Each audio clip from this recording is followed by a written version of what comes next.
computer. Aloha, everybody. Welcome to Aquarian Radio. I'm your host, Janet Kara Lessin. And today we have Michael Macintosh. And Michael is a time traveler. He's been involved in some of the secret space programs that everybody's been talking about on the internet lately and at all the conferences. And he also is a future president for the United States, probably 20.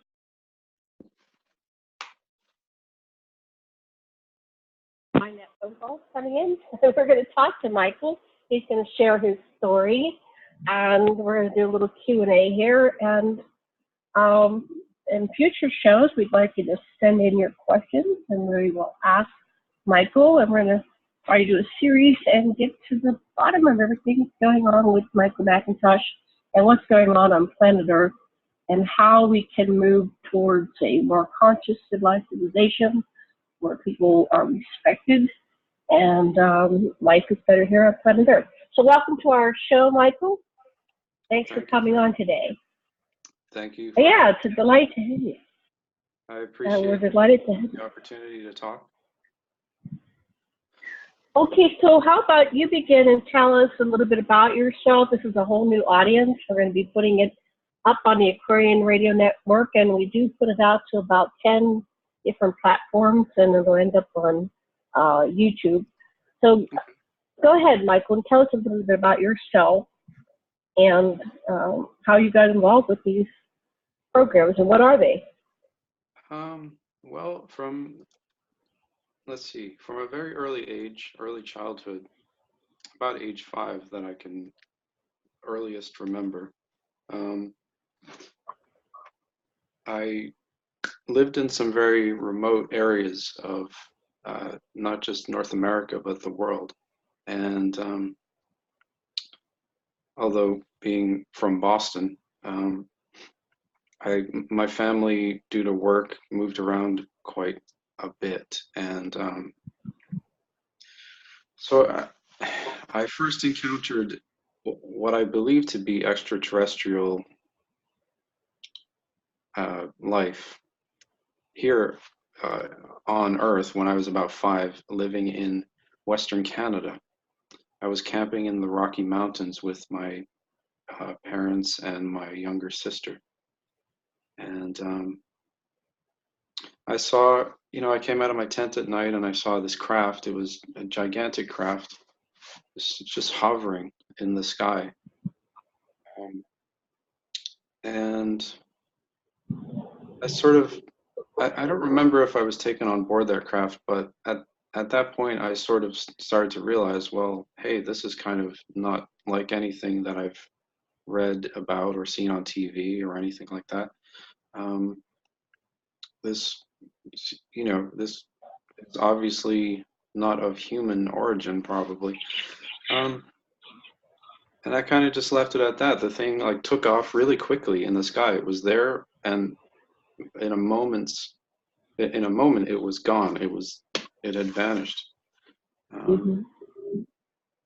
It went up and away, and that was like nothing, nothing I'd ever seen. I'd been on airplanes. I'd never seen an airplane go that fast. I'd never seen a helicopter go that fast. Anything go that fast. But that was it. And a few weeks later, I was asleep. Actually, I was in my parents. My parents were renting a house in the kind of the outskirts, the suburban outskirts of Calgary, and I was attending the local high school, which had a kindergarten class in there for some reason. But one night,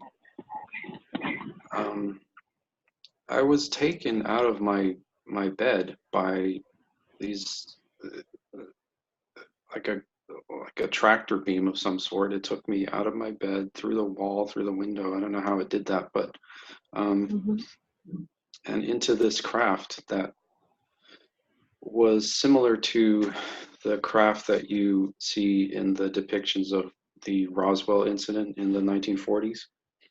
Um, and the craft was being piloted by the same beings that people today we call, I guess, the Greys or Zeta Reticulans or whatever you want to call them. But it was with the big heads. They're sort of white, luminescent, dark eyes, skinny fingers.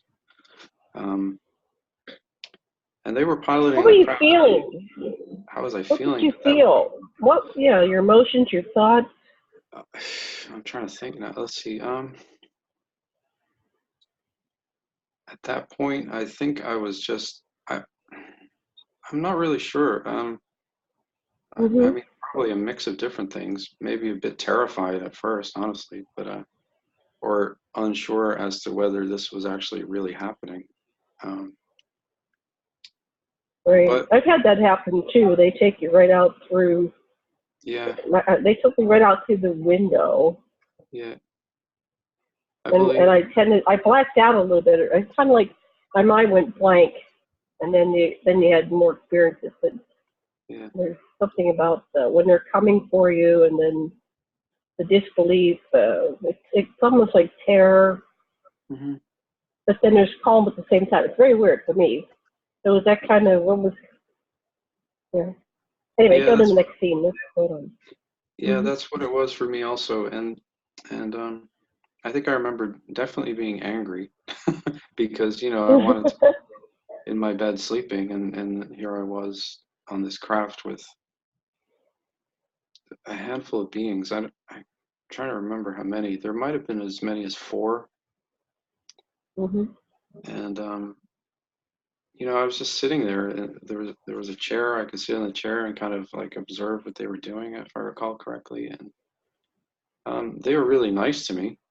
They had no sort of like, they weren't hostile in any way. In fact, I was probably the more hostile one because I was angry, I was upset, I guess, as any 5-year-old child would be, but being taken out of their bed at night by strange beings.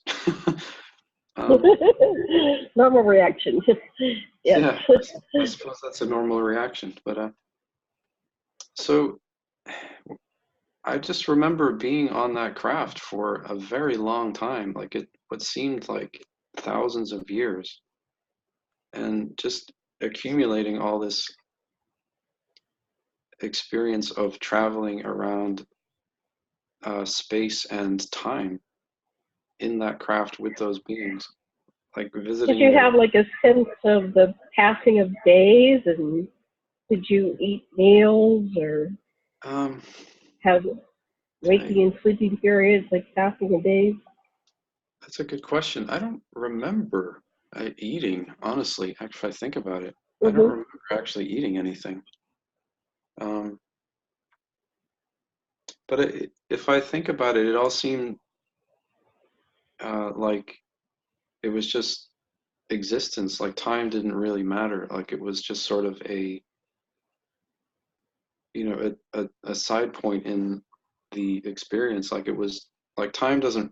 It, I guess if I think about it, it's my first exposure to the concept that time, as we understand it as humans, as a linear thing, doesn't really exist. That it's more just kind of all exists more just kind of all exists at the same time, and that we can sort of step outside of it and observe it rather than be actively Were you embroiled. still were you still your 5-year-old self, or were you I, aware of yourself as in a different context?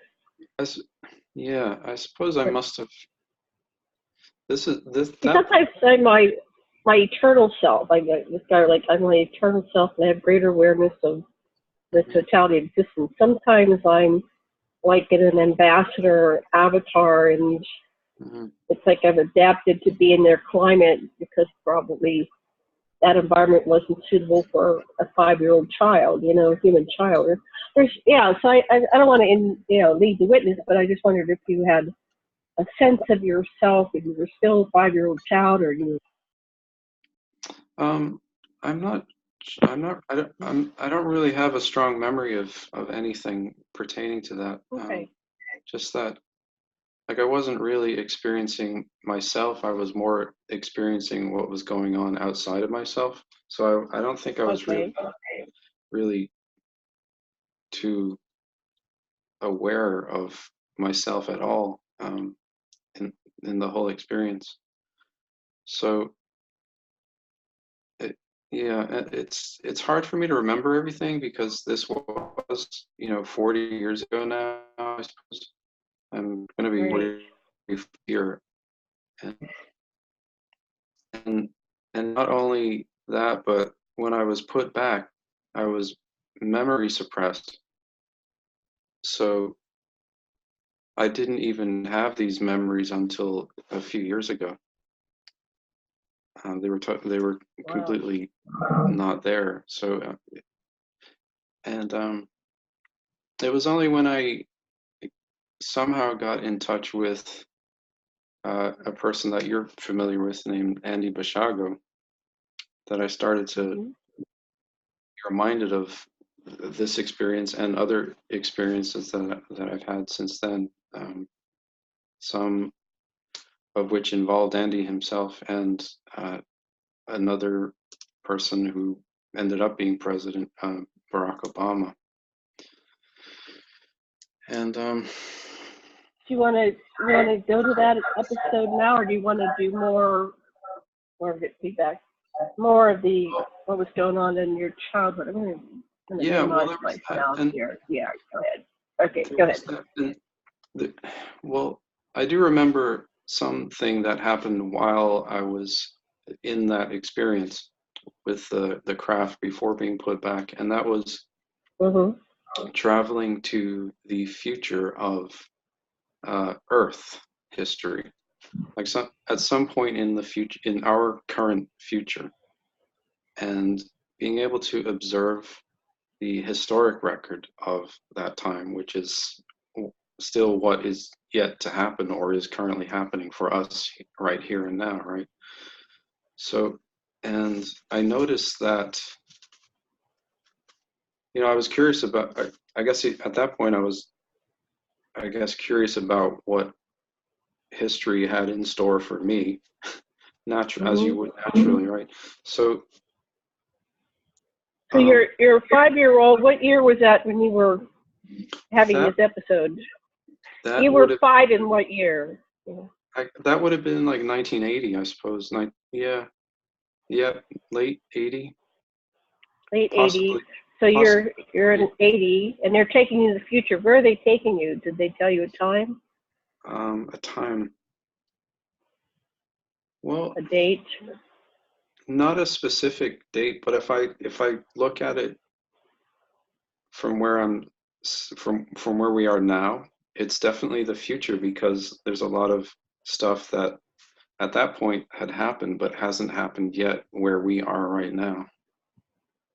Um, so I'm kind of filling in the blanks and merging the points together in my head right now, and I can Hmm. see that a lot of this Yeah. stuff So hasn't happened we yet. imagine that you're there, and you're looking at what you were looking at, and so it's coming into your mind right now. Hmm. So you know it's the future. What makes you know it's the future? What are the Well, indicators? because the indicators are that because certain things that I saw had happened at that point haven't happened yet right now. They are about to happen. Um, So what and happened? I believe that one of those things is that I will somehow end up being president of the United States of America. Um, and I believe that if that is to happen, it will likely be in 2024 because it it just seems like that would be the time that if that were to happen to me, that would be the right time for that to happen. Um, So how did you know that it had happened from your future perspective? Were you looking at a newspaper or an internet? How did you know that you yeah, was it some kind of? it was a computer record.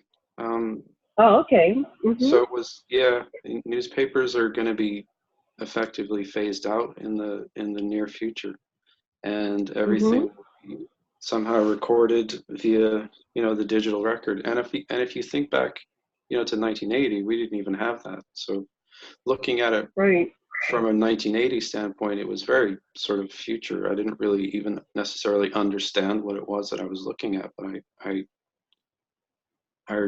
know now that it's just, the natural progression of the technology that we've developed since 1980. Hmm. What did the digital record say? Well, Imagine you're looking at it right now. it showed a lot of things that haven't happened yet to us, that haven't happened to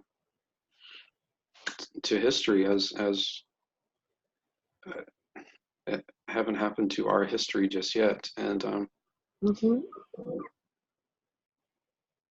somehow, if I remember very specific details, I think I'm going to end up doing something very controversial that people will very much not like me for, but ultimately it will be of lasting benefit, not just to the United States, but to humanity in general. And in the long term, it will be a really good thing. But immediately it'll be thought, certain things that I know I would certainly do as president would be thought of as shocking almost. Hmm. But Can you give us some examples of things that I would certainly do, absolutely. that you think you're going to do? Yeah. Well, I kind of, and this is something I've thought very long and hard about. But I mean, I think of our Constitution as a very important document, and not just a document, but a way of life, really, and not just a legal framework. But the founding fathers were obviously very enlightened, highly intelligent, spiritual men, and probably women who just didn't put their names on it. But um, Hmm. but they were giving us guidance, not just a set of rules to follow. They were guiding us in a way that would be ultimately beneficial. And one of those things I find to be of the utmost importance and concern is the concept of freedom of religion. Um, and I believe that we, as the United States of America, have gotten very far away from the intended meaning of that. Like, for example, I'll give you an example. Okay. Well, what I think they meant was when they said, freedom of religion. I don't think in modern language that what they meant was that anything can just be permitted under the premise of it being a religious belief. I think what they really meant was that people seeking to live in a free society should have the right to be free from the imposition of religious systems upon their day-to-day existence. And I think that we have already gotten to that point a long time ago, where we are seeing that so-called religion, I call it pseudo-religion, is being imposed on us every day. And under the premise of allowing certain groups and people to practice their freedom of religion. Does that make any sense? Um, I want to flush it out a little bit for our listeners so they can Okay. wrap their minds around it. All right. So I'm not sure. I guess we need more examples. We have the major religions, the Christian, Muslim, Jewish, Buddhist, etc. faiths. We have all these little other faiths, Right. Well, I and mean, if they I was to have sum a it up, common source. Yeah. So go ahead. Well, if I'm to sum it up, I think what I ultimately mean is that, you know, having freedom of religion doesn't give you the right to force other people to accept your religion. And Right, right.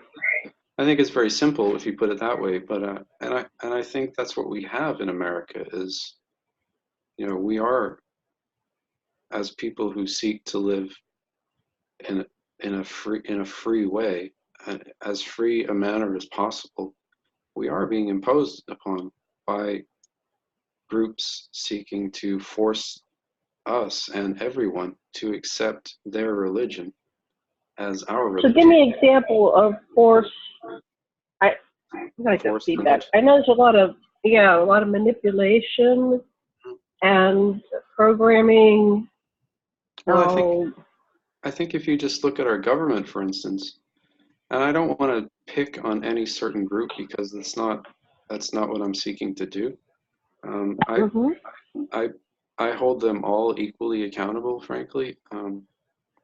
But I think if you look at one instance, just one example, I'll take where I grew up, for instance, which is the Boston area mostly. Mhm. Now, Boston has a lot of, you know, Irish and Italian people of Irish and Italian backgrounds. A lot of Right, like Polish, Pittsburgh, where I grew up. right? A lot of Polish. I myself am of, Mhm. you know, an Irish background, partially. Right, me too. Um, Mhm. although I was never really Catholic, the Catholic Church has a very dominant, domineering presence in the Boston area, to the point of where if you're seeking to not be a part of it, which I am because I don't believe in it, I, Mhm. it makes day-to-day existence very difficult at times. In fact, a lot, because the Catholic Church, have such a controlling presence in the day-to-day affairs of every American person in that particular location.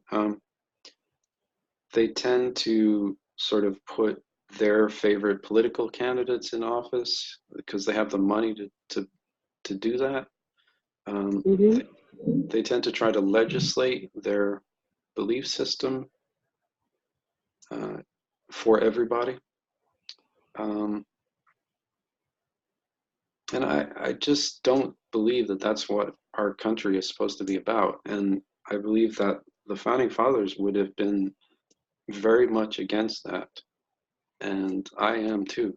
And and that's just one Yeah. organization that I'm talking about. So, and I'm not picking on the Catholic people or anything like that. You know, there are people that I'm very close to as people that are practicing Well, Catholics. I guess Christians, and I can't navigate away. Christianity is the number one religion in the world, with the Islam Muslim faith second. Christendom.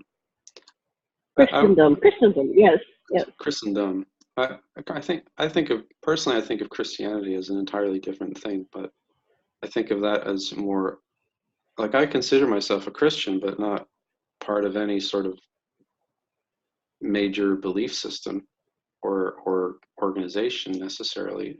It's more a personal thing. Like Mhm.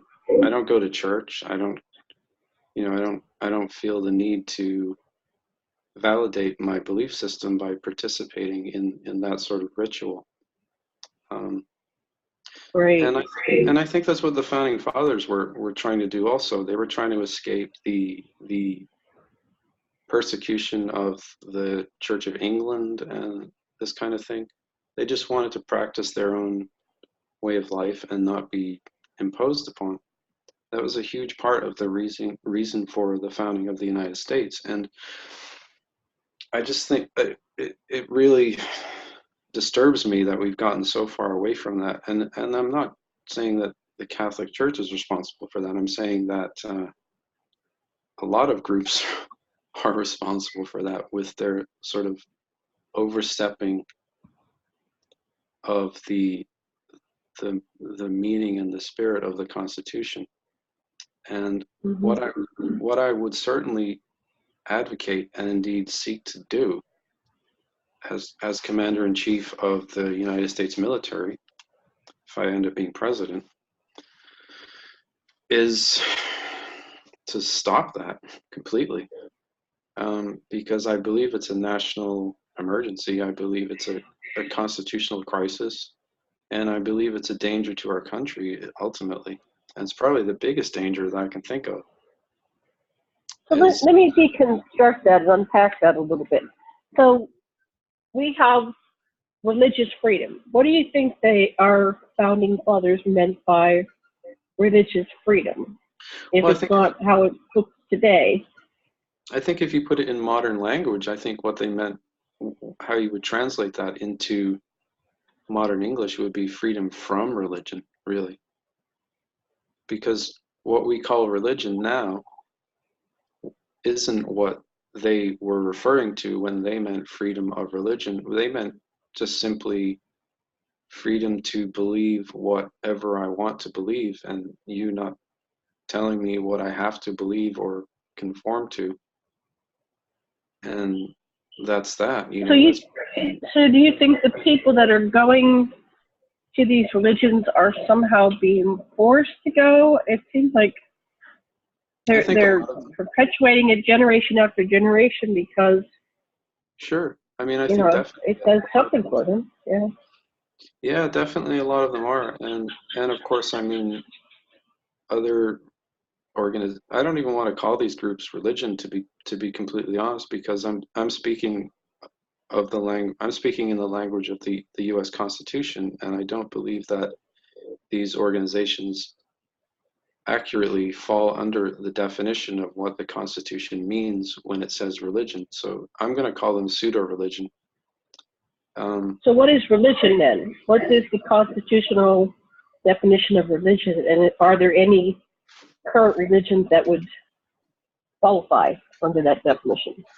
I believe there probably aren't, really, because if you're talking in 1776, 1789, really English, American English, what they meant was, and put that in context of the history of the time, what they meant was they just didn't want to be told what to believe by the King of England anymore, and that would naturally include any other belief system. I mean, these were, a lot of these men and the women that they were involved with or married to or whatever, they were scholars. They read the Bible, they studied the Bible, they had belief in it, but they weren't necessarily conforming to any church per se. They just sought to practice it without being imposed on or coerced into an organization that is just another system of conformity, really. So what were they in that time period when they were declaring independence from the King of England? What was the religion that the king was trying to impose on his subjects? On his subjects, yeah. What was it? At that point, I believe it was a form of Protestantism. Before that, there were because Elizabeth had made the Church of England. So they rejected the Catholic Church because of, and that was in the 1600s. So, or 1500s. When was Elizabeth? Yeah. I'll have to take out my British history books. Yeah, I'm grabbing my phone. I'll look that up because this is an interesting point. Because Dr. Lessin and I have studied religions back to Sumerian and how they came about, and I agree they were initially created as a control mechanism, according to the Anunnaki and Sumerian translations. There were too many humans, and too few of them, so it was like a psychological manipulation because the humans discovered that the gods could be killed or injured and maimed, like at the Battle of Troy. And Anna was, her arm cut off, and then they put it back on just like they did the super soldiers. So we see stories of that. And then I think it was Nanar said, well, let's just create these religions because it'll just keep them from realizing that we're manipulating them. So if you go back to that level, that's the story. You can call it myth, you can call it history, whatever you want to label it. But then coming through the record that we know, there was a big conflict because Henry VIII wanted to get divorced, right? So he rejected the Pope's version of reality and created the Church of England. And if you watch like The Crown to Victoria, the queens and I think Victoria was the granddaughter or some kind of next generation down from this king of England, George, right? Right. So she was like a direct relative, and so watching Victoria, the series, and of course it's a fictionalization, but they are the head of the crown. They are the head of the Church of England as the queen, the head of the Church of England and the kings. So you're saying the kings were imposing a certain structure on their subjects, and they rejecting that in the Americas. Yeah. They did that to the English people. They did it in Ireland. They did it in the American colonies. And I'm sure they did it in India and China and Africa and everywhere. But but the founding fathers, they knew that, and they didn't want that as a form of, a system. They wanted individual autonomy and free will to be respected when it came to belief. So that's what they meant by religion. But now with the mass immigration to the United States and people coming from backgrounds where these organizations are such an inherent part of the culture, we've sort of lost sight of what the meaning of that word means in the Constitution, and to such a degree that it's really become destructive and a danger to the very existence of the United States, in my opinion. And I'm not just trying to be an alarmist or something or be melodramatic. I think it's a very serious problem, and so is that the crux of all the problems we're experiencing? You're thinking is religion? It goes back to pseudo-religion. Pseudo-religion. Yeah. So I guess it'd be great to see, since you're a future president, well, I mean, maybe that written up or fleshed out a little bit more, the difference between a religion and a pseudo-religion, because you're going to have to explain it to Congress and all the other bodies, like what you mean has gone awry and what you intend to do is the correction course. Well, I'm just inviting you to what I would do, for sure. And I think it's at the point where the president is so powerful that he doesn't really have to run anything by Congress when it comes to use of the military. He really has the final say, and he can do whatever he wants, really, at this point. And, well, I'll just interject here that I'm lobbying for a return to a council to replace the presidential branch, because I think it's too much power in a man's hand to be like, it's almost like an absolute dictator that they can just do all these major actions that affect such a huge portion of the population by executive orders and just declarations. So I don't think that was the original purpose of the Constitution to give. And I thought that's what they put in place with the different branches and the checks and balances. And it seems like at this point in time, these checks and balances are eroding. But anyway, back to you. I Yeah. absolutely agree with that. I 100% agree with that. But I think if you look at it, Hmm. it's ultimately reactionary to what has gone on in our history, and that's why you had George W. Bush and the Patriot Act and the escalation of the powers of the presidency during his presidency. I think he was ultimately just sort of reactionary to the erosion of religious freedom. Ultimately, I What do mean, you think of the hypothesis that that was orchestrated, an inside job, like oh, 9/11. I Tim Mars? absolutely. Yeah. I think that's been confirmed and declassified by the Hmm. Trump administration. Actually, it's um, one of the reasons that another reason that I've had difficulty since 2001 is because I I have an education in construction and engineering, and my own Hmm. dad actually my own dad actually helped rebuild the World Trade Centers when it was first bombed in like 1993. I've heard this, that then at that point they put in the um, the capability to collapse it in on itself because of that Yeah, incident where the truck went in and if it were to fall over, it would kill more people. So they yeah, put the detonation mechanisms in place during that right. repair in case they had to implode it, in case it ever happened again.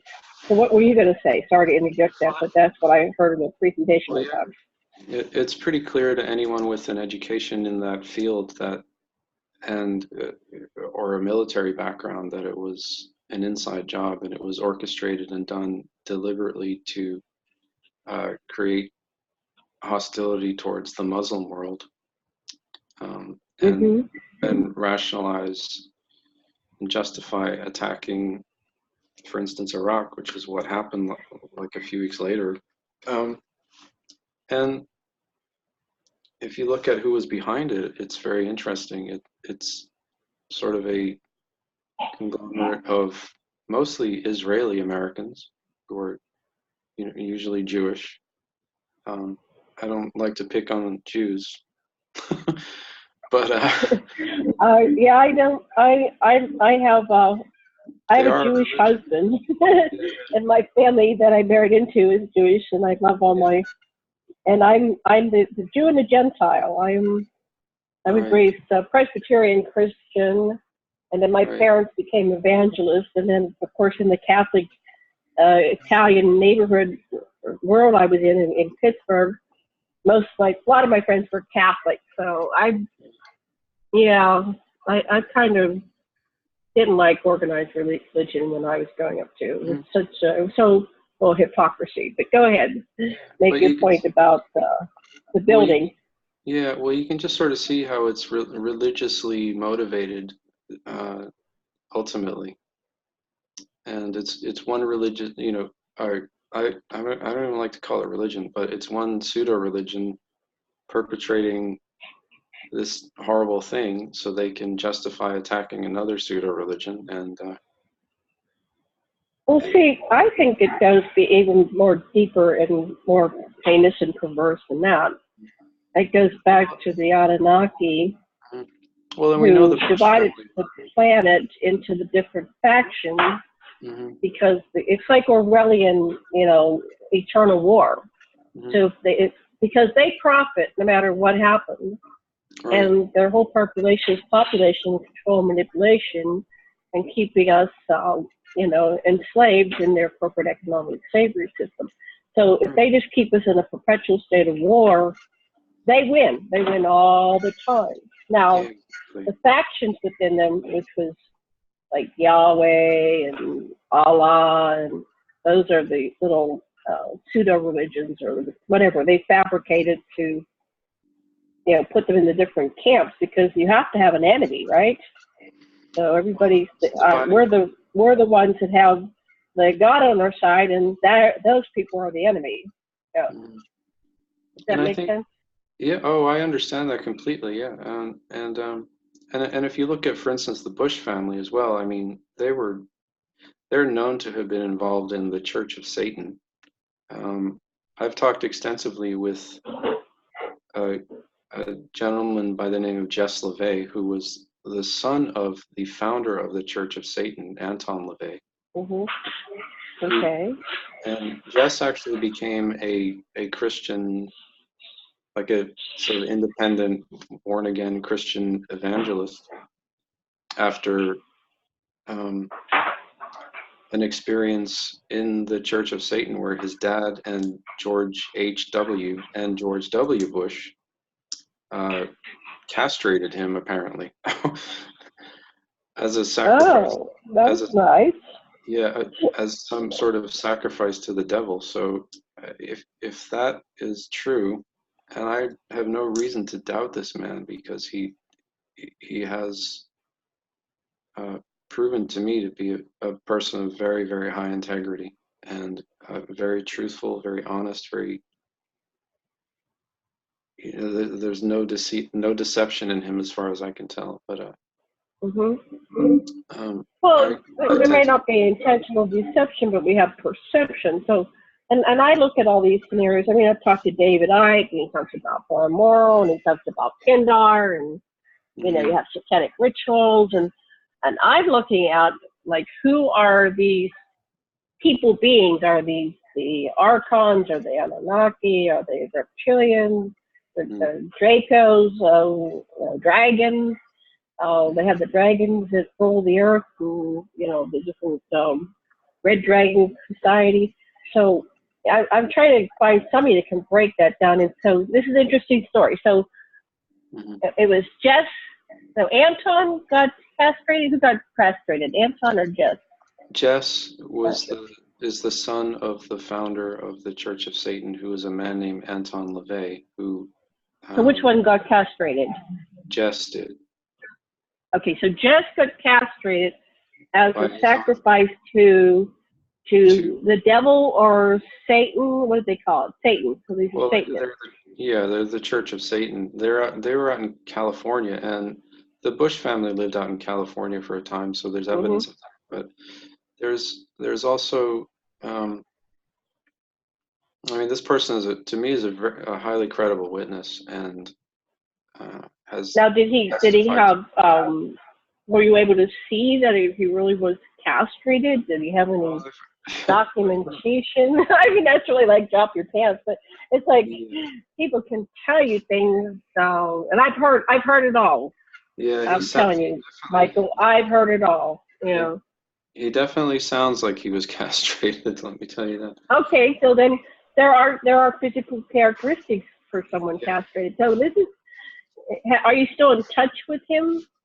We lost touch a few years ago, but it's just it's just indicative of how far gone elements of our government have gone in terms of adherence to their pseudo religion and putting it. What's going on in Bohemian Grove? You've heard of that. I mean, they have this big owl, which is a nun who has an owl symbol, and they have they light this big fire. They have a woman that goes across the lake in a boat, and then she's taken to the altar, and there's just screaming. And are they really killing somebody, or is it just some kind of ritual play? And we have all these mysteries of what is this Church of Satan. But who is Satan? That's what I want to know. Like, who is Satan? Does anybody know? Yeah. That people are worshiping him or it. Well, I as a biblical believing person, I have very strong beliefs about who Satan is, but I take. What do you think Satan is? Well, I think he's a very powerful spirit being who has existed for a long time and is ultimately out to destroy humanity. And does he take form? I believe it's possible for sure. Yeah. Definitely. But I think what really needs to be combated, I suppose, is the spirit of that being, which manifests itself in so many things that we call religion and try to claim as good and acceptable in our society under the premise of freedom of religion. So basically, I'm saying that there are many religions who are, to me, ultimately all from the same source. They're all satanic, as far as I'm concerned. And Well, they do have a common source. I think you're right.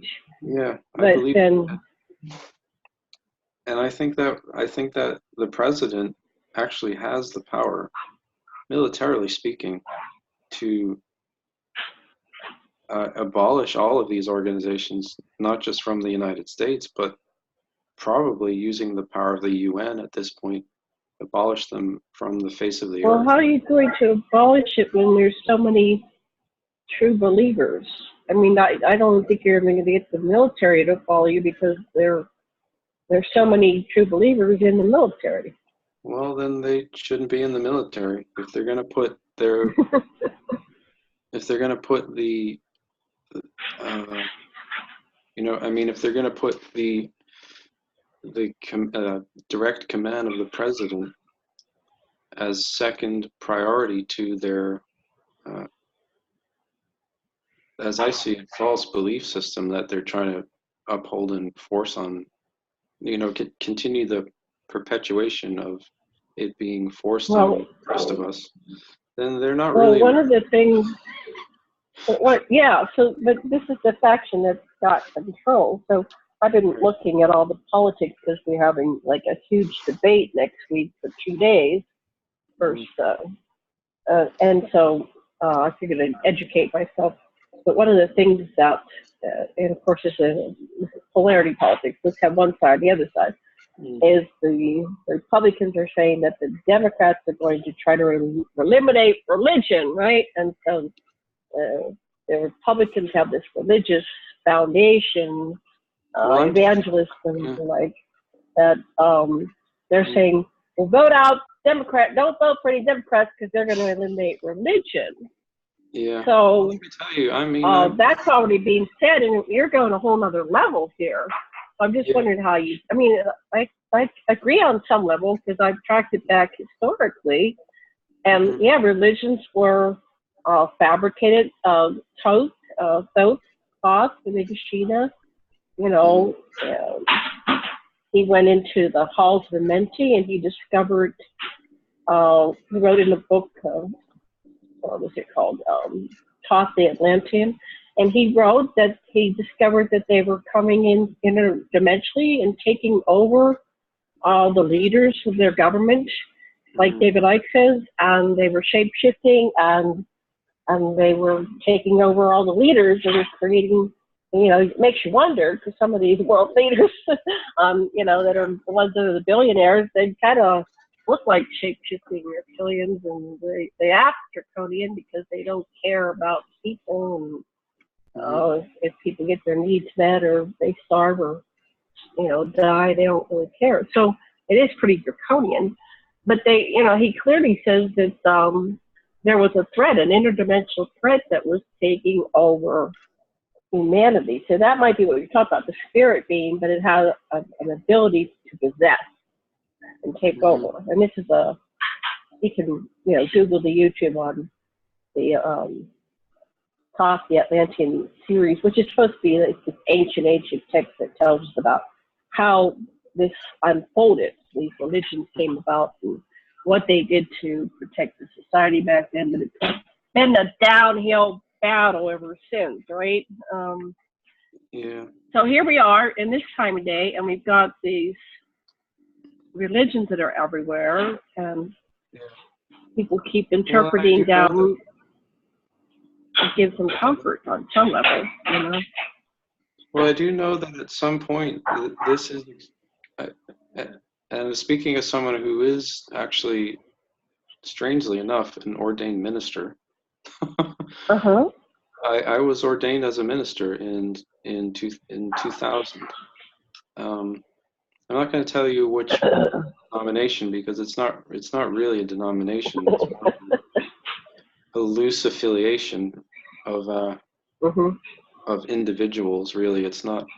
Mhm. It's not like that. But um, as someone who has studied the Bible extensively, there is, I can tell you for a fact that there is actually prophecy in there that foretells of the future for the times that we live in, and that at some point the governments of the earth will actually turn on these organizations and do away with them completely. Yeah, they call it the Great and Abominable Church. Right. Revelations. Yeah, the Great Right. and Abominable Church. It's in there for sure. Yeah. And Mhm. I, I, I just sort of putting two and Was two was together. John was John on some kind of wild acid trip, or he was being time traveled? I mean, that man. If you were to take that in the modern times, you'd say, man, he had some good acid. Like, Yeah. what was going on? And he couldn't quite interpret it because it was future. Like you said, it's hard to talk about something from the future because you don't have the language to Right. really describe what's going on. Right. But I don't think it's really just a Democrat thing that would want to see that happen. I mean, I consider myself a very right wing, and I want to see it happen. So I think that's something that we Yeah, I'm the other side, so we're having a right wing, left wing. right, But I want to see it happen too. But see, that's what the ufologists have said. The whole rapture concept is that they're going to create that as a false flag event, where the government's planning to say these are aliens that are they've been planting these seeds since 1951 and the day the Earth stood still, right? And then under Montauk Project, Stuart Swerdlow went back and signed for the foot of Christ, and he took a blood sample so he'd have the DNA so they could make a clone to match to the shrouded Turin. And so we had this discussion at the conference at the Stargate conference in October. They said, yeah, they're planting the false flag with the aliens, and they're going to come in the cloud with Jesus. And the Pope was saying, yeah, of course there's extraterrestrials. So this is like, who's in charge of this stuff? It's like, oh man, you got to take it all with a grain of salt because what's really going on here? I'm sorry, I never took the Bible straightforward because I'm an extraterrestrial contact, the experiencer, and my experience being up on ships with other beings definitely did not align with the culture that said the only place, especially back in the 50s, 60s, and 70s, and 80s, the only place that had life was Earth. I thought, oh, bullshit, It's like, come on. Yeah, But well, back to you, yeah. I think if you really look into the Bible, it doesn't say anything about that. So it leaves it open to the probability that there is life other than on this planet. I mean, it doesn't. These are people taking the Bible out of context to try to prove something that they want to be true. But if you really examine it, it doesn't exclude the possibility of life outside of Earth. It just doesn't Right, really and I talk. think that's why the Pope came out. The Pope came out and said, oh, no, we're not excluding life outside of Earth. Yeah. And I believe so in I both. think that's why that came out. Yeah. Was I believe in both. well, I believe in the Bible, but I also believe in life outside of this planet because I've experienced it. I've encountered it, and there's same life. here. Yeah. There's life everywhere in this universe. It's impossible for there not to be, really. Right. So you have this whole thing of, and I think somehow it will happen. I agree with you. And I don't know why I agree with you. Well, first of all, because it'll show. I can't imagine a spacefaring race that has interacting with thousands of beings from tens of thousands of planets that they're going to be limited with the constructs that humanity has around religion, because we have to take the whole galaxy into consideration. So this is a human story that a higher being came into this level and it's like they wanted to accelerate our progress because we were pretty primitive. So we inject, Yeah. they call it interventionism. We inject an enlightened being to accelerate humanity's process and give us some concepts that are outside of this very primitive box that we were operating in, 2,000 years ago under when Jesus walked the earth. So, and of course that got us going. Right. And we're still operating in a very limited paradigm, but there are so many of us who aren't, we're not consciously in it anymore, if we ever were, like I don't recall ever thinking that any of this was normal from the time I was small. But I've been forced to live in this world for 45 years now. I don't like it. I've been here 20 years longer than you. It's getting really boring to me. I want the next level. Right. And enlightenment, consciousness. Yeah. I'm the same way. I've always kind of thought, well, can't this be better? Can't we do something differently at least? Instead of perpetuating this. And like, I think that's really one of the big things that needs to be changed is how we understand religion and what we tolerate as far as allowing freedom of religion, because we can't just allow everything under the premise of religious freedom. It's just not. Well, yeah, we don't. Yeah. It's selective, and so then you look at it. So this is being allowed. They have a religion that sacrifices chickens, and they have Satanism as a religion, and then they have all the other religions. And I think we need to separate religion from abuse. Like, when is something abusive? So there are religions where they believe in removing a child's clitoris.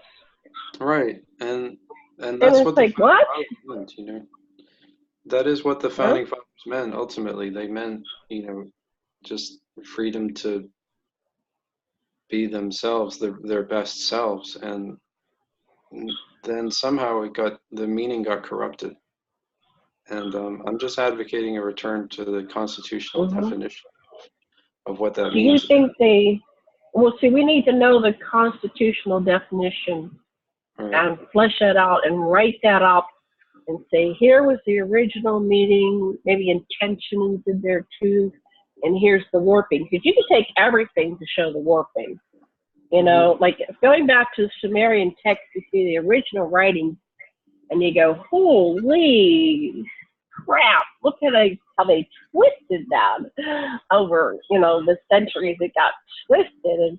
But people feel the spirituality within. That's why you have so many people believing in religion, because it satisfies a spiritual need to go beyond three-degree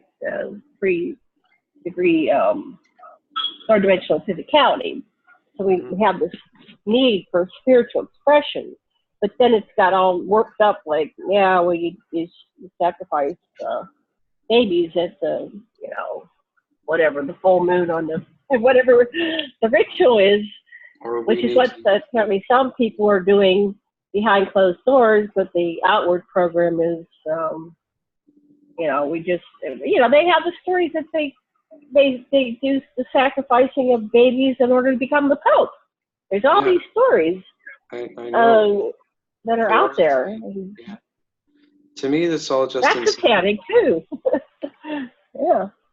It's all just insanity to me, and like the fact that people try to rationalize any sort of mistreatment of other human beings because it's their religion. It just shows how insane things have gotten and how contrary. And I really agree with you. The more we're talking, because I got a download, because if you're arguing religion, you're arguing semantics, and it's like a slippery slope, and you can't get anywhere. But if you just come to, this is illegal, so you can't mutilate. That's one of the things that the little boys get their foreskin taken off, and little girls get their clitoris removed. In certain cultures, in the name of religion, and in certain religions, they say they can stone your the woman if she's had premarital sex. And Right. if you look at religions, that's got nothing. That's the warping. That has nothing to do with the original intention. I think of even the So I'm just founding fathers of the religion centuries ago. So yeah, probably we've got to not. do something about that. Hmm. But I'm just saying at this point we really it's gotten so bad that we really just need to get rid of all of them, frankly, and figure out what that really means and start over because it's it's clearly not what it's meant to be. Not the And original intention. The right. warping.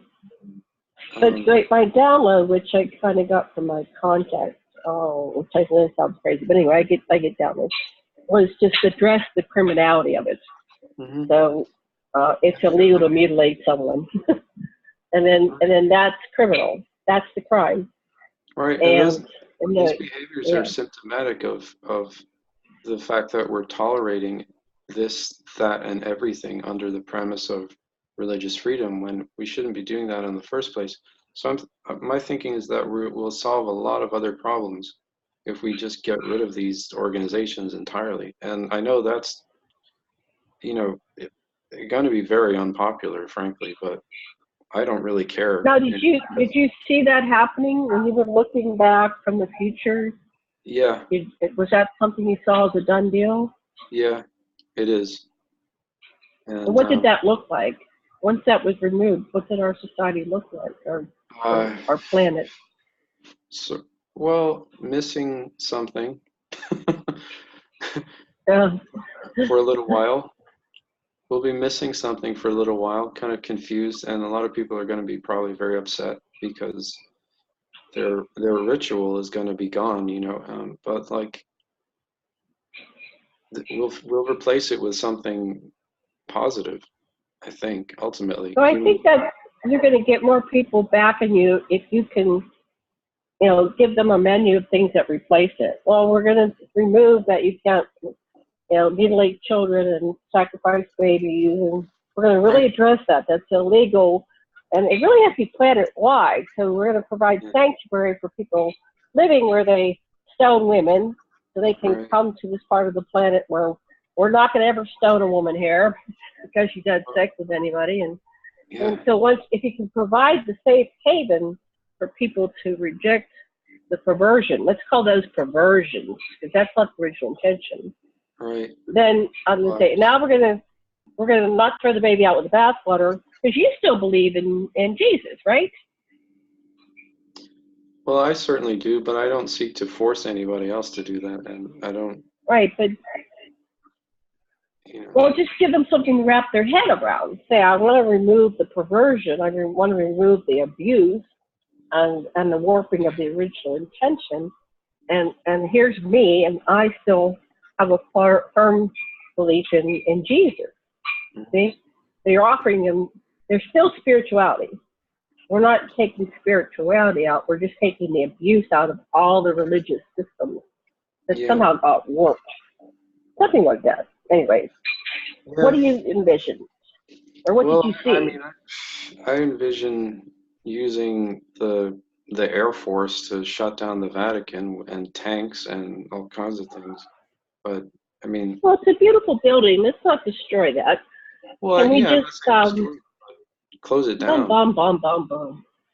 Close it down. Arrest all those I people. think it's gonna. I think it's gonna dissolve with the death of the last pope. I think this is the last pope. This is the prediction said. Yeah, but the problem Yeah. with and I can tell you as someone with, you know, I mean, my mom is from Ireland even, so it's like I can tell you, um, the control that the Catholic Church still has on so many parts of the planet is just, as Americans, we don't really understand it fully, but there are entire countries where people are literally afraid to, not conform to the perceived authority of the Pope, and that's throughout South America, Mexico, a lot of Americans still, parts of Europe, parts of Africa. You meet people who are literally afraid to disagree with the Catholic Church and to um, speak what they actually might believe, which is Well, I had a report from Karen Hudes, HUDES, I think it was, years ago, and she had evidence or information about the Homo capensis, the tall whites with the large skulls, Mhm. were actually the ones behind the Vatican that were controlling the Vatican. And that is part of the reasons why they had the funny hats, which was that hides, the big Pope hat hides the elongated skulls when they're, because they have normal faces, but they apparently have these elongated skulls. And so the Vatican may not be controlled by Homo sapiens sapiens. It might be, they call it Homo capensis, another Yeah. species. It's not quite human. It's humanoid, but not human. What do you think about Oh, is I that believe maybe that's, what's going on? of course, I believe that that's certainly possible. I'm definitely aware of uh, things like the Vril Society and Mm-hmm. the sort of reptilian nature of the royal family of England, and um, yeah, it would not surprise me at all if that were true. And So so the Vatican is shut down. What do you do about the Muslim culture? yeah, that wouldn't be hard to shut down either, frankly. I know it seems kind of scary because it's a scary organization, but um, I think if you, I've had very close dealings with people who came from Muslim backgrounds, and I can Mm-hmm. tell you from experience that many of them are just afraid to disagree with it because they'll Right. be they will be killed. It's not like they actually believe it or want to be part of it, but they have to conform to it for fear of losing their lives. And this is even in the United States of America, not you know Right. not other parts So of the isn't world. that true on many levels, the religious level, the Mhm. political level? I mean, there's a lot of people that don't agree with the structure and Mhm. they fear death, like the whistleblowers. These Mhm. people, they get exposed to these secret space programs like yourself, like you were exposed, and we should get into that at some point here. And yet they fear that they will lose their lives if they tell the truth. So we Right. have a very fear-based society that is exerting control everywhere you go Mhm. to maintain the narrative, the story that they want as our operating system for society. But I don't think there's very much truth in it at all Yeah, I because of don't. all this continual mafioso manipulation and mind control. And, you know. Yeah, there's definitely it's if it's fear, it's if an organization needs fear to uh, maintain its power, then it's not offering the truth because you don't need fear to help people learn the truth. It's just there, and you just point them to it if you can, and even if you can't, they'll find it naturally if the fear is removed. I think. Um, So yeah, yeah. So you're this child, and you're in the future, looking back and seeing the changes. What else did you see no, from the I'm not future sure if looking back? it's yeah. I'm not sure if it's going to be me that does that or somebody else before that or after. It's a little unclear, but I know that if I were to end up being president, that is certainly, as soon as my hand is taken off that Bible, it's something I would go and absolutely do that right away. I would be like, listen, military, get to it right now. I am the commander. I'm in command. Do I reality? Well, That would I'm excited to see that. I hope I'm around to see it. That Yeah, would be interesting. that would happen before the end of 2024. It wouldn't even be Yeah, it's totally 2024. feasible.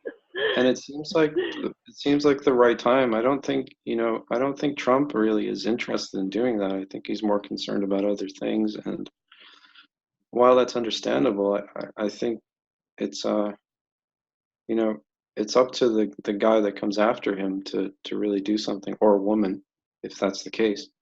Um, Mhm. and I just don't see anybody who's really crazy enough to step into those shoes, frankly. So what's your okay? So let's look at it a little bit more. So did you see anything else from the future looking back that Let is me, going to unfold in these times? Yes. let me think. Just an overall gradual improvement in human life up until the end of the 21st century. So what With happens with all this pollution? Do we clean up the oceans? I've heard of. I have people that tell me we have technologies that could return everything to a pristine environment in 2-3 years, but the government won't let us put these technologies out there. And just somehow somebody get this. I mean, it's already invented. It's just they won't let us use the M drive. They won't let us use the propulsion system. In this model, not the secret space program. They're already using it, but in the what's it called, the NASA model. Because there's a Yeah. friend that has reverse engineered the free energy system, and he says we could put it in all the cars, boats, planes, trains, you know, all the big vehicles, all the small vehicles, running the houses, be totally free energy, and would free humanity from this slavery of always having to work to earn the money to pay. I mean, my energy bill here is ridiculous, and it would just cut the carbon like in a year too, and we'd be saved. But who is Mhm. this? Who are these people that won't let these technologies out there? And do you do anything about it? Can you, as president in Well, yeah, here's 2024, that's do another thing something about it? that's well, that's another thing that's tied into religion is the financial system really is an extension of Mm-hmm. religion. So it's or pseudo religion really. I don't want to call it religion because Mm-hmm. I believe that gives it far too much credit to call it religion, frankly. But Okay, pseudo religion. with the removal of pseudo religion, the financial system will ultimately disappear as well, which will give us naturally um, more reasons to pursue alternative ways of doing things because money won't ultimately be a factor or a motive for people to Mm-hmm. continue to perpetuate all these negative systems. Um, and that's, I suppose, When you were something. in space, Mhm, did you ever, at any time, mhm. did you ever like uh, engage in any kind of trade or barter or I mean, I've Nope. been in space, and you don't need money. You just Yeah, need a everything's drink free. of something. Everything's free, and so we've gone way past that. And they're going money. Boy, that's primitive. Yeah, They well, look at us like we're crazy. mhm. Yeah, well, we can even look at ancient societies here on Earth that didn't have money and they were better off. It just didn't exist. Like Mhm. the Tartarians, for instance, if you study the history of Tartaria, they didn't have money. It didn't exist until they were invaded and Mhm. was forced to use money, which was silly because they had everything for free anyway. Same with the Native Americans. They didn't really use financial systems to do anything. They just did it, and it was there. And what was money for other than for some Well, people money is a slave system. Yeah. right. It's only there for some people to use as a method of enslaving and controlling everybody else and monopolizing all the resources. It has no real value ultimately. It's just a There you go. it's a trick, right? So so I think with the removal of pseudo religion and the emphasis that that places on the value of little bits of paper with numbers on it, and now numbers in a computer. Mhm. We'll naturally find ways to do things that are better and more beneficial and non-destructive to the earth. I suppose that would be up to whoever comes after me, because So you're only going to do it for 4 years, and then you're just step down and walk away. I think so. Because I mean, if I do end up being president, and I really am the guy to ultimately destroy the global fake religious systems, then I'm going to be really tired afterwards. I need a very long I break. just don't see how you're going to do it, but it's like, I think it has to be more like a logic thing, not a force thing. I can't see it happening forcefully. I think it's like, Yeah, but sometimes in you have the to. 60s, people were moving away from religion. You weren't born until what, 70, right, or 80, or whatever you were. I was But when born I in was a child, '74. the Yeah, 60s. In yeah. what year? I was born in '70, at the end of '74. Okay, so you're what, my child. I graduated in '72, so you would be my child's age if I had them back then. Yeah, And when I was growing up, people just stopped going to religious places. We were dropping out. As we were becoming more conscious and enlightened and into spirituality and other concepts, it was like it naturally dissolved. And there was a great fear for a while there in the '60s that religions were just going to lose all these people, and they wouldn't be able to support themselves financially. It takes a lot to maintain all this religions, right? hmm And then something happened that they hijacked us into the yuppie generation, and I'm not sure what happened.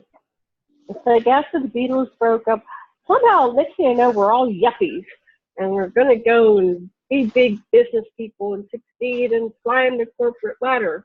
mm And I really have to look back on that. So you were a child when this was happening, but what Yeah, happened that the hippies became yuppies?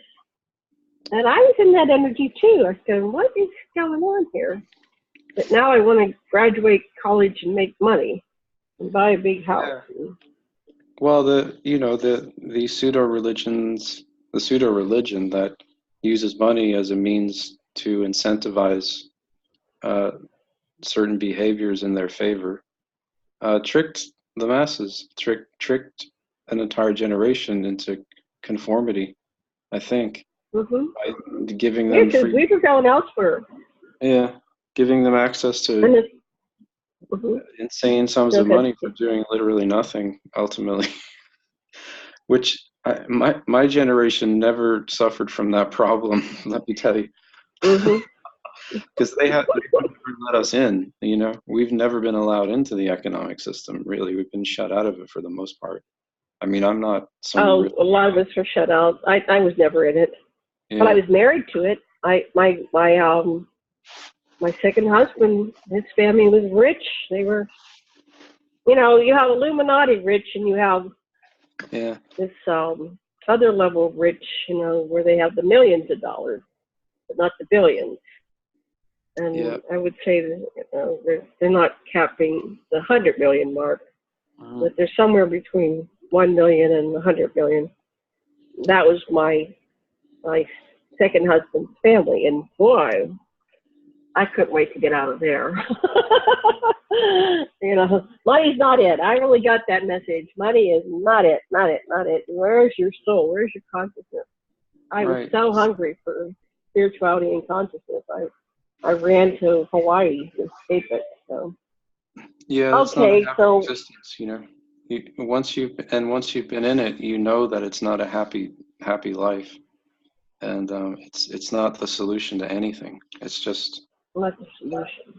a gigantic distraction from the problems that are symptomatic of the bigger picture. And So in your time, okay, go ahead. Finish that thought. Go ahead. Sorry. I can relate to that. I've been in situations where, I mean, money's been around, but you know what I mean. And um, I mean, I'm a musician. I'm a fairly successful musician, and sometimes there's money around, you know. Let's just put Mhm. it that way. But it's you realize when you get to that point that it just doesn't solve your problems. It doesn't make you happy.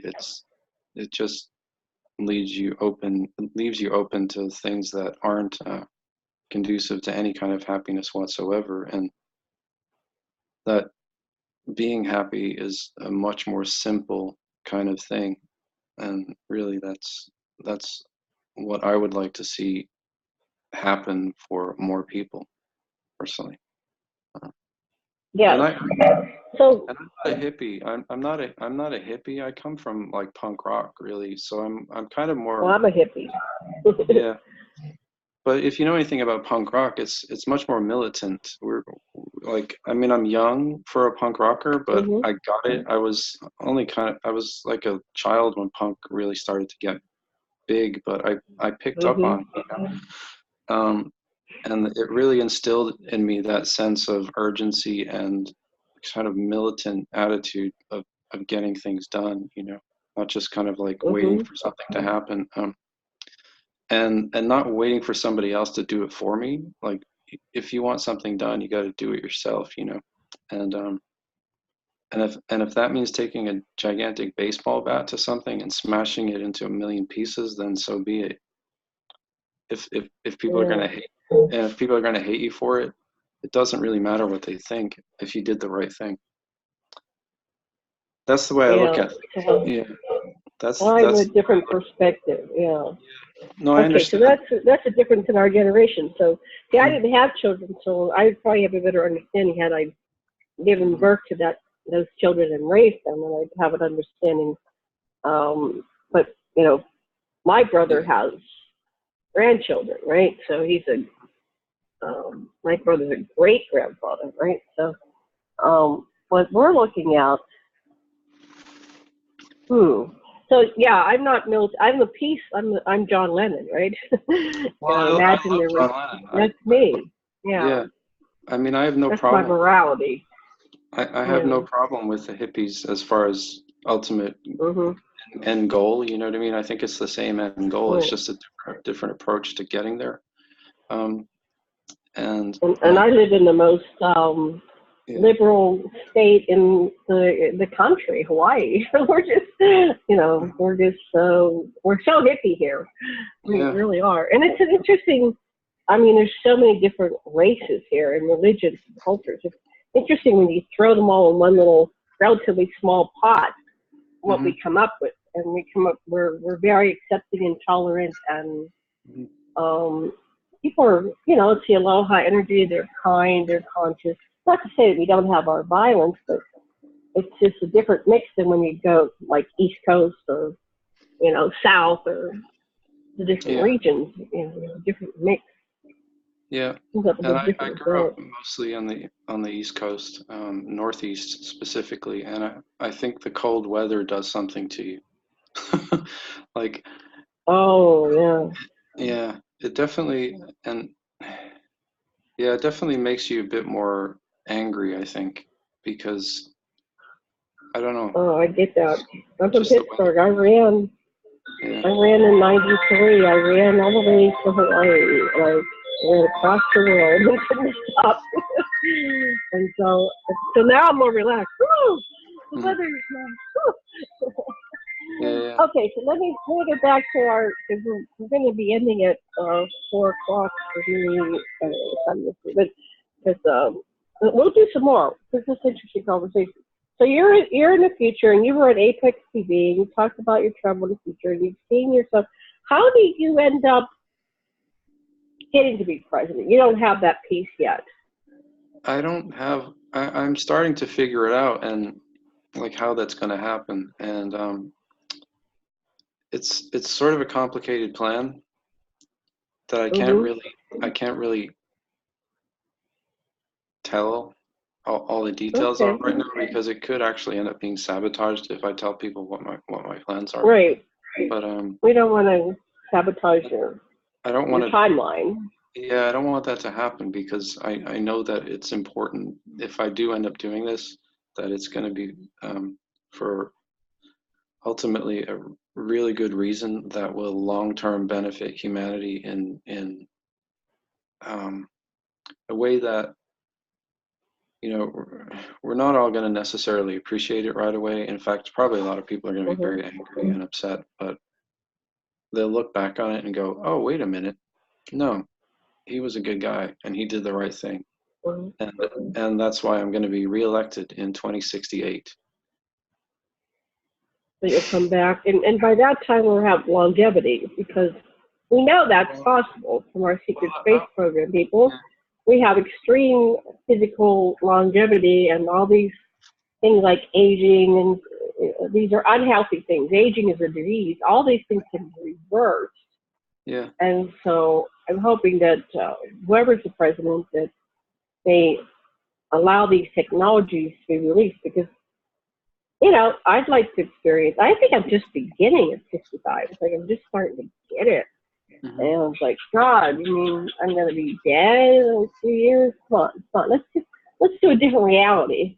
Yeah, you're in Okay, it's so a different century now. You know, it's like I look yeah. at my parents and they're thinking the same way, but it's like, you know, I'm like, Mom, Dad, you guys are still young. It's the 21st century. We Hmm. have all this medicine, all this technology. You guys can be around to like easily to be 100. You know what I mean? Um, Well, I heard from one of the time travelers that at least. within a few years we're going to shift to 130. Yeah. Will be your life expectancy. And And here's another then, thing. because, Like, yeah, go ahead.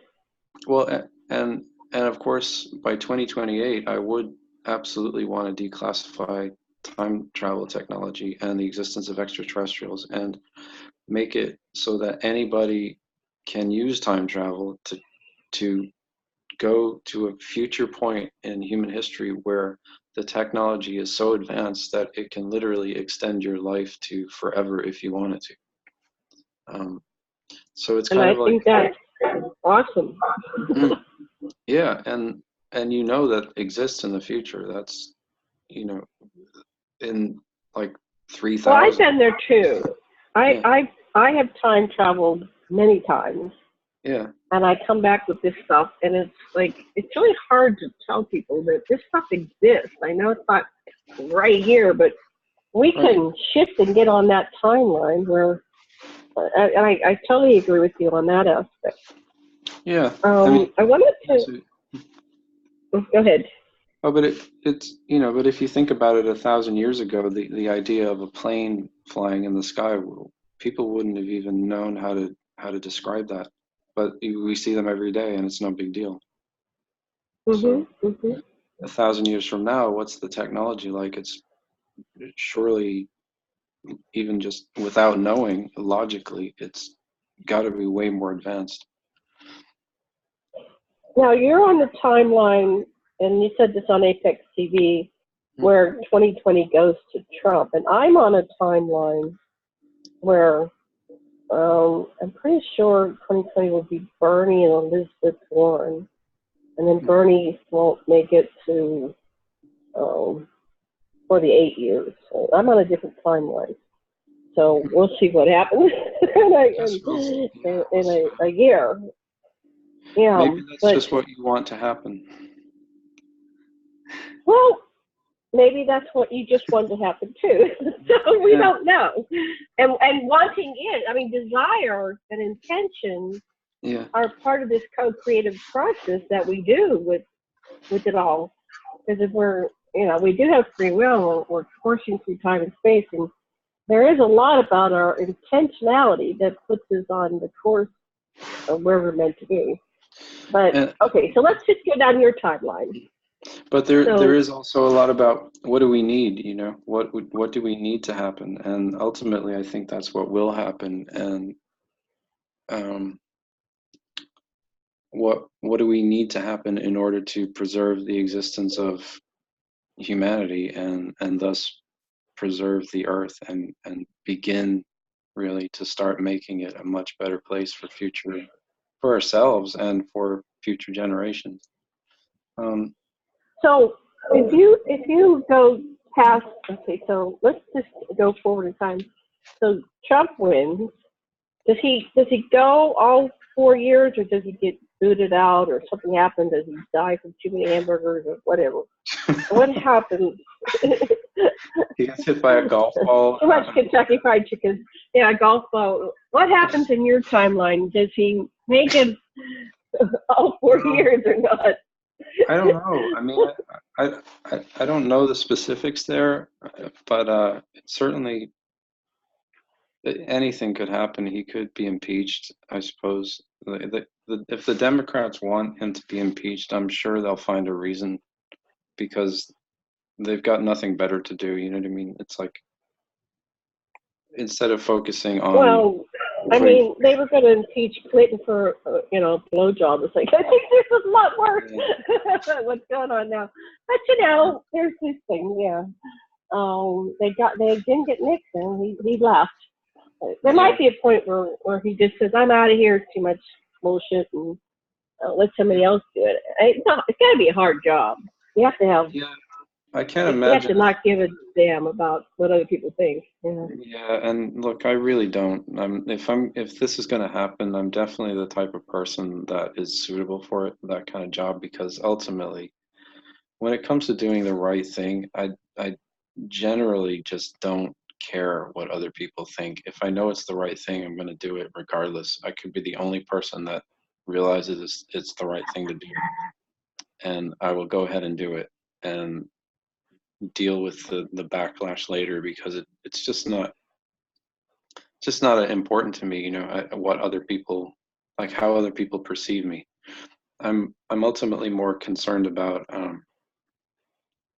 external things. Like I'm not a narcissist at all. Like frankly, I'm not interested in like sociopathic systems, and I think all the psychopaths on this planet should be rounded up and put down or something like that, because they're just causing us all misery and suffering. I thought we could send them to Mars, to the Botany Bay colony there, and then they could run from the reptiles that they're running around, like Andy said. That would be cool. Or we could, like, we didn't kill you, but learn how to run. Yeah, that would definitely be cool. Or we could like prescribe them MDMA or something as like experimentation. Like we could test out. Well, they'd be happy then. Yeah. They would get all lovey-dovey and their heart chakras were open. Yeah. Yeah, that might, maybe they can be cured somehow. I don't really know, but it's anything. Well, I think people can't. I mean, I'm a psychotherapist. Anybody can be cured from this. Mostly people are crazy because of their cultural conditioning and programming, and Howard Stern wrote a book recently, and I had to laugh. It was kind of funny. I love Trump. He's been on my show a dozen times, and I did psychotherapy, and I went back to my childhood, and I'm a new person, and I really wish that Donald would go do his. I mean, look at the father he had. I mean, that man was mean. Go back there and reprogram, his mother shit, his father shit, and he'll be free. So Howard was so happy. He says, I'm free from that stuff, and I know this is my friend, and he's got to be suffering. I would just love to see him get, intensive therapy, and then we can have another chat on the radio show, because he'll be a different person. So anyway, I'm hoping. See, I came from the Star Trekking world, and you might not know this, but you might have seen it in reruns. There was an episode of Star Trek where everybody got psychotherapy and reprogrammed. There was only one, in this one Star Trek episode, there was only one criminal mind left in the entire, solar system. Only one person with a criminal mind, and they were trying to figure out. So they didn't do punishment or execution. They did rehabilitation. And in the future, they found ways of going into what made the person have a criminal mind or a deviant mind, and they helped them rehabilitate themselves. I thought it was great. It was very, I grew up on Star Trek. What can I say? I'm progressive. Gene Roddenberry was very progressive about the potentiality of humanity. Yeah. Well, I love Star Trek for sure. I always liked science fiction, and it always inspired me to think about, the possibilities. And I spent a lot of my time, memory suppressed. For some reason, I was always drawn towards um, anything that was science fiction and futuristic, and that inspired thinking about the possibilities for the future. And um, I think that was kind of unusual for kids my age because, like, you know, they all wanted to play sports and I Mm-hmm.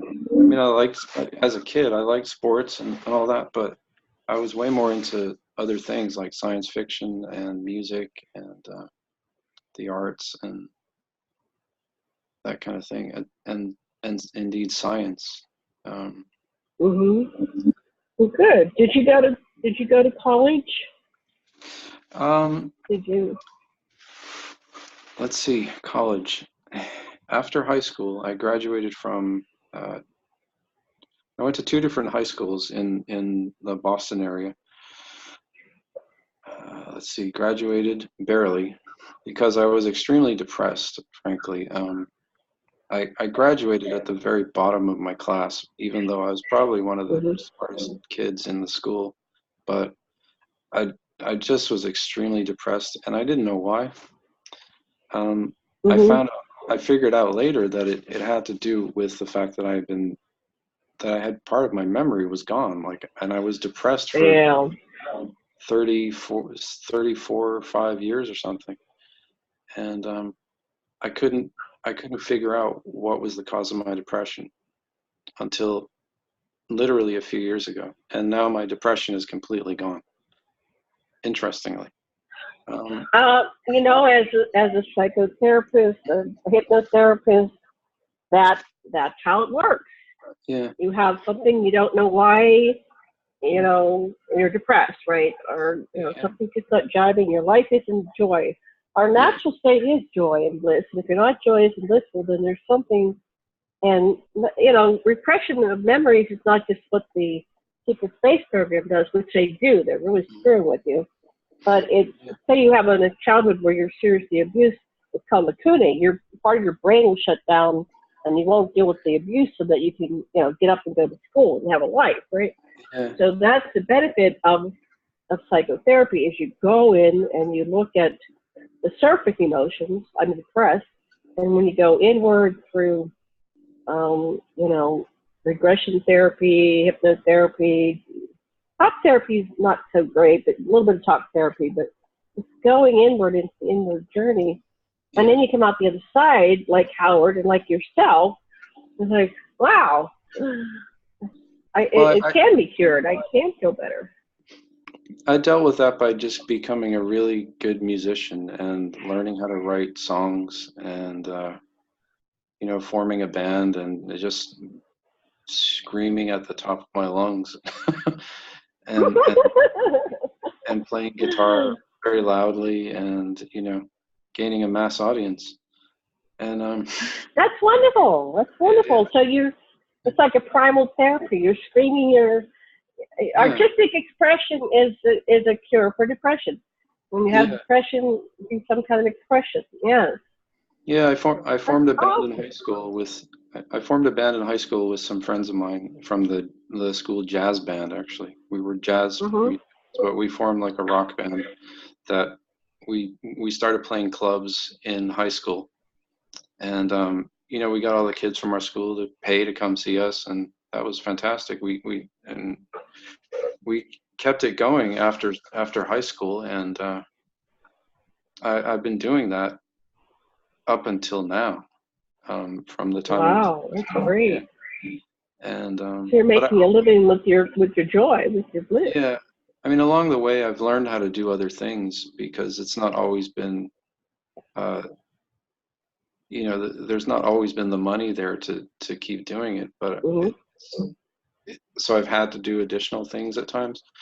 Mhm. But I 4 years in my 20s, early 20s, I went to I joined the United Brotherhood of Carpenters and Joiners of North America and did a Mhm. 4-year apprenticeship, which I graduated from out of Local 33 in Boston. And Mm-hmm. so I learned how to build houses and skyscrapers and everything else, which led to me quickly figuring out that 9/11 was an inside job. That's great. Let's Right. look at that before we sign off here. So Yeah. you were saying that. So tell me about that. What's your looking at a building? How do you know that that's an inside job? Well, I'd been in those buildings before they were blown up, and my dad helped rebuild Mm-hmm. them the first time, and I know how they were built. Like they were union built, which means in America that means they're built very well. Mm-hmm. People can criticize unions all they want, but unions have a much higher standard of work than pretty much anybody in the United States, and that includes Donald Trump. Um, Mm-hmm. um, and I'm a union guy, you know what I mean? Like, I think it's okay to be a Right. Republican and a union guy. Yeah. I'm very pro unions. So just so Mm-hmm. you guys know that out there, I love the trade unions. I think they're fantastic. They've helped uplift and elevate the standards for ordinary Americans for a long time now, and that should continue. An excellent thing. Um, but I mean, I just know how they were built. They were built so that a plane flying into them would do nothing. It would bounce off. Mm-hmm. Yeah. I know. It's so does not make sense. Yeah. And then I moved to the New York area a few years after 9/11. Met people who actually saw and became friends with people who actually saw the towers being destroyed. And Mm-hmm. not a single one of them uh, testifies to seeing planes. Now, Wow. yeah, and and then knowing what I know about, I actually was a member of, growing up in Boston, I studied television production actually with like the local cable access channels and stuff. And after scrutinizing all of the various footages of the towers coming down, if you look really closely, you can see, if you sort of do it on a frame by frame basis, you can see very clearly that the planes are computer generated, and Yeah. they're they're there to kind of trick people into thinking that something actually happened that didn't happen, and to also mask what was really going on. Um, there were no So what planes. happened? Did somebody? There was an explosion up in the top levels. What Well, they made filled the those smoke buildings cloud with at the top of the building? they they filled those buildings with nanothermite, probably, which is Mm-hmm. almost like a nuclear explosion, right? Which was set off, Right. probably collapsed one floor after another, and until the whole thing collapsed. Um, and they had to have put like floor after floor of explosives. They had to. Yeah. So, and that's just some of the stuff that you could look into that uh, would really, after adding it all up, it becomes irrefutable that it was an inside job. And I was one of the first crazy people, because of my educational background, to start saying, "Hey, look, something's wrong here. These guys are not telling us the truth. Mm-hmm. And we're being whipped up to go into this war." And I was military age at the time. They obviously wanted people like me to sign up and go fight in Iraq, and Right. hell no, we won't go, kind of Hell thing. no, I won't go. That was me. Well, I was in a coma like for 2 days before I got so sick that I just was like in bed, barely moving for a couple of days, trying to recover from whatever this virus was. But when I finally I came out and I came down the stairs and we were watching the towers fall over and over and over again. I just said, well, please come wake me when the world is ending. To my husband. And so I said, oh my God, they did it. And I knew it was an inside job. I Yeah. knew it was somebody who was going to manipulate us and want us to do the next thing, which was the war. So I Right. fought it tooth and nail, and it's like, anyway, we're going to have to wrap up the show, but I want to invite you back. I can't have you next Wednesday, but if you have an opening the following Wednesday, I'd love to have you in June, because we have just scratched the surface Yeah. of There's a your lot more to talk. story. You have a fascinating story and a There's lot a to lot more. Yeah. a I mean, lot more. I can talk. Believe me. But and there's a lot that I can't. Well, There's a lot still that I couldn't really talk about because it just for security reasons it isn't really safe. I understand. I understand. We don't want to do anything to cause harm to you or your family, so that's our intention, is to just, kind of like we did Yeah. today, chat Yeah. about what's going on. And I like this nice, relaxed energy, and we can think and reflect. I think you've had a very reflective life. You said you did your screaming, but to wake up and become conscious without intensive therapy involves things like what you've done. And I think you're highly reflective.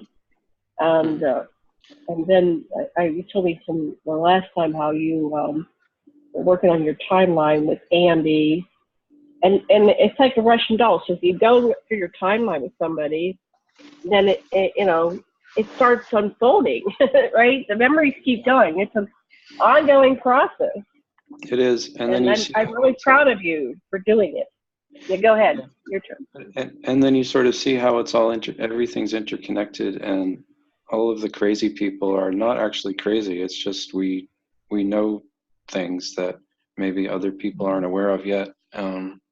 We're just Mm-hmm. not to toot our own horns, but maybe a little ahead of the curve, and trying to help others really is the name of the game right now, I think. And people might view that as maybe a little patronizing, or or whatever. I don't know how they might necessarily think of it, but I think we want everybody to understand that we're here to help, and we're trying to help, and we want to make things things better for everybody. And you know we have tools at our disposal, and we can use those. We don't have to adhere to any sort of steadfast, dogmatic, rigid thinking when it comes to using these tools to shape things in a better way. It doesn't have to be this left or right, black or white kind of thing. There are things that we can all ultimately agree on, and that's really what I think we should be focusing on. I do too. Wow. Amazing. I think we're going to end for today. Any final words to our listeners? And I will work on uploading this. I don't want it to get too long because I want to be able to upload it. Yeah. No, just if you guys get bored, check out my website. It's youngastronautclub.com. It's the website for my band. You might like to hear some music, and I'd love to. I'd love to know what you guys think of it, and feel free to get in touch with me through any of the social media links that are. And if you have any songs that I can play that might be relevant to our topic, and you can send me the MP3 in a future show, and I can play it as our outro or something. That'd be great. The first song on the website is I think my favorite. It's called Lines in the Sky. It's about the chemtrails phenomenon that we're seeing that needs to go away too. Oh, yes, yes. Just trying to. So we'll talk offline and through emails or Skype, and we'll be back in 2 weeks if that works for you. Great. Or maybe even before, but I've got company coming, so it's I gotta deal with company, which is what happens when you live in Maui. Yeah. So, well, thank you so much. I really appreciate you coming on the show and for being patient with me getting you online here. And next time, let's try your phone. We can use your phone, perhaps. Yeah, I'll try to Charge. get it working. I'm not the most technologically savvy person. Okay. If not, we can do this again. Mm. Okay. Well, that sounds good. So, thank you so much, Michael, and love and blessings to you and your family, and love to all our listeners. And this has been Janet Kira Lessin and Michael Macintosh on the Aquarian Radio Network at aquarianradio.com. Much love and blessings, and aloha, everybody.